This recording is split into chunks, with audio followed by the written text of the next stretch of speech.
Thank you for joining me and all of us here today for an update on Jacksonville's continued response to COVID-19. As I just announced, with me are local leaders from our local hospitals. By the way, each of who have been an invaluable resource to my team and to me personally over the last couple of months, both on formal organized calls and calls that I make in the morning, on the weekends, and in the evenings. They all each individually are willing to take my call and provide guidance and wisdom as we navigate these uncharted territories. The improvements that we've seen over the last month and weeks can be directly attributed to preventative and protective measures taken at state and local levels, and the personal measures Jacksonville citizens are taking to protect themselves and loved ones.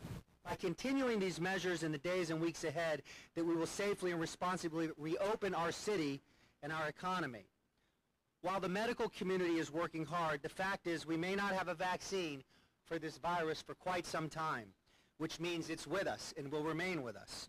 If I'm in a grocery store or in a convenience store, or if I'm in an indoor facility where I'm going to be in close space, where I can't socially distance with people that I'm not normally around, which means I don't know where and who they interact with, I wear a mask. I do it because it not only protects me and my family, but it protects fellow citizens. And there's also extremes. I was jogging this weekend alone on a wide open, canopied area with nobody around, and a person was coming at a distance, walked by me and said, "Where's your mask?" Let's have common sense. I was outdoors in wide open space, but I reiterate, in public and close spaces, very strong recommendation to wear a mask and to be one city and one people together and not pass judgment on each other and try to force each other into behaviors. We have a number of studies at our organization and across our entire UF enterprise where we're studying hydroxychloroquine, which you've heard about, but we continue to study it to see if there's any benefit. We look at serum, we look at data. So our goal as a research institution is to continue to try and discover. That being said, here's what we do know. The masks matter. If you and I don't have a mask on, the risk of transmission is high. If I have a mask on and you don't, the risk is moderate. If we both have a mask on in public space, the risk is low. So we want to continue to emphasize the value of a mask. Good morning, everyone. My name is Doug Baer, CEO of Brooks Rehabilitation, and I'd just like to talk a little bit about this hospital collaboration that we have.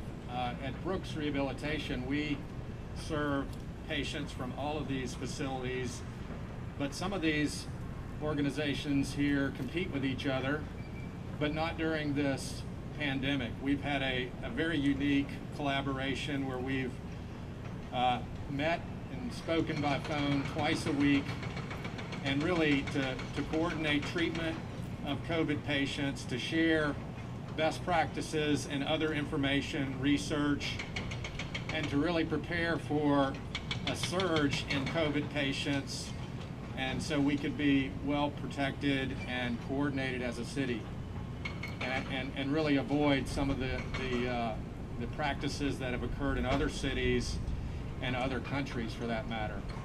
And I think it's very unique, and I'm very proud of that. I'd also like to thank Mayor Curry. He's participated with us regularly and provided information to us. We've provided advice to him, and this press conference is another great example of that. I'd also like to thank specifically Mayo Clinic. A great example of this collaboration is Mayo's testing that's been rapid results, and volume testing has helped all of us to be able to test our patients and some of our employees and get results quickly so that we could treat these appropriately and also conserve the precious PPE resources. The virus is still out there, and we must maintain vigilance, and that's why we're all here today. And I'd just like to stress that as well. Wearing masks is so important. The hygiene, the practices, the precautions, we all must continue that so that we can return to a life that we all want to get back to and prevent the spread of this virus. So thank you all for this opportunity to be here today. And now it's my privilege to introduce Captain Matt Case, Commanding Officer of the U.S. Naval Hospital. Thanks, Doug. Good morning. Mr. Mayor, thank you so much. I'm Matthew Case. I'm the commanding officer of the Readiness Training Command and the CEO of the Naval Hospital as well. I'm so proud to be part of this partnership that's in my 2 years here, just a terrific team that's working healthcare issues, and during this crisis has been a key part of us understanding how to move forward. So thank you so much to everybody. At our command, our priorities are to continue to protect our people, that's the DoD, our workforce, to maintain our risk and mission readiness, and then to support the whole nation effort. Based on the CDC guidelines and guidance that we've gotten, all DoD personnel are required to wear face coverings. So my message to you is if you come on base, have one. You won't be able to shop, and you certainly won't be able to come into our hospital or any of our health facilities without one. We're maintaining good social distancing, 6 feet where possible. It's hard to do that in a military environment, but we're adapting and figuring that out. But it's most essential because we're required to have a fighting force ready to go out the door. During the height of the crisis, over the last couple months, we've had over a third of our active duty medical personnel supporting COVID operations throughout the country and the nation. I'm really proud of their ability to get out the door to support those that need help the most, and while maintaining our strong position and stance to be prepared for any kind of surge that we had in place. So I'm really proud of them and proud to be part of this community. One of the things that we've done a lot of the same steps that have happened here. We've able to leverage a lot of virtual care. I'm really proud of that, and that's keeping people safe at home, doing some video care, and that's been a big help keeping folks from interacting with one another. And finally, I just want to thank the mayor and thank the team so much for their support over this period, being a key part of this community and being just very thankful for it. Thank you. Mr. Mayor, thank you. All right, thank you. With that, we'll take questions, and if you have questions for anybody from any of our health systems, I'll step aside so we're appropriately distanced.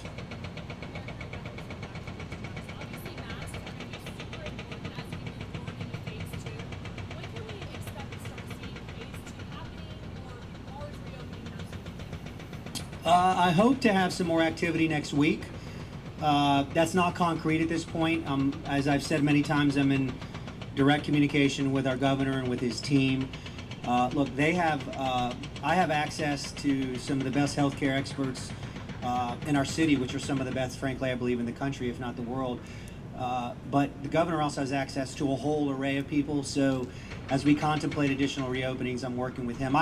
I'd like to see bars open sooner rather than later, as well as other establishments with some capacity limitations.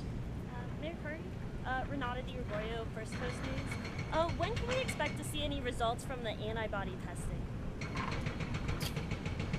I don't know if anybody else wants to take a stab at the antibody testing. So we do have antibody testing happening at various locations. I think at this point, the data and the information that I have is they're not necessarily 100% accurate. Is that fair to say?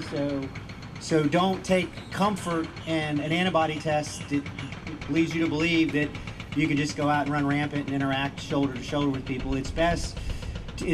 Everybody at this moment in time should continue to practice social distancing, wear masks in public if they can, and operate in a responsible way that will mitigate the spread of this COVID-19 as long as it's with us. Can we expect to see results, though, on how many people do have the antibodies and stuff like that? We'll get with the Department of Health on that and get that. But we get all of our information on testing through the Department of Health.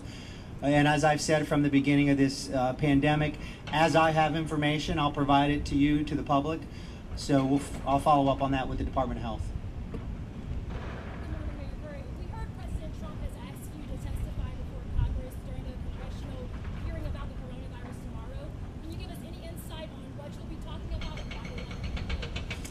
What I know at this point is I have agreed to testify between a congressional committee on the COVID-19 response. That is Friday, I believe tomorrow. I was asked a day or so ago. We have a story to tell in Jacksonville. It's an ongoing story. We haven't written the last chapter, obviously. Nobody has, frankly, at this point.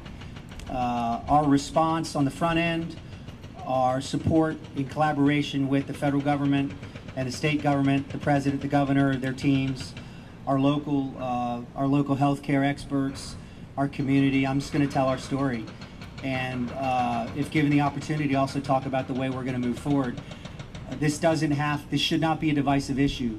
You can be pro-economy, pro-jobs, pro-people getting back to work, and also operate in a responsible manner. You know, I'm a free market guy. People talk about the market driving and dictating behaviors. All of the people behind me are in the business of health and taking care of people, and they're all wearing masks. The market is speaking, so I would say to people that doubt this, people that specifically say their personal responsibility, freedom, and free market, the market is telling us what to do. Anyone else?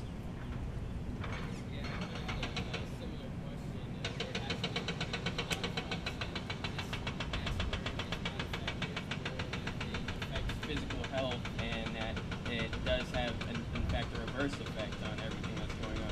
How frustrating is that to hear, and if anybody else wants to take a stab at that as well? Yeah, I think it'd be good for someone else to step up, but let me just say, let's use some common sense. As I mentioned, I was jogging this weekend.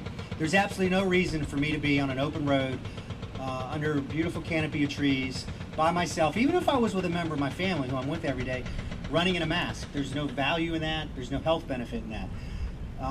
However, when I get out of my car and go into a space that's indoors where there's going to be dense people that I can't operate and respect social distancing, I put the mask on. I happen to make the decision to put it on in a responsible way just before I'm going to be engaged and around people, so it's not on for an unnecessary amount of time. The scientists and the data have said it's not perfect, but it does, if I wear it and you wear it, it lowers the risk. Does anyone else want to? Dr. Haley? I'll just comment. I think the literature has been very clear, particularly when we look at countries that have been very successful, like Germany, for example, that wearing a mask, social distancing, physical distancing, and washing your hands are really key to stopping and preventing and flattening the curve on this virus.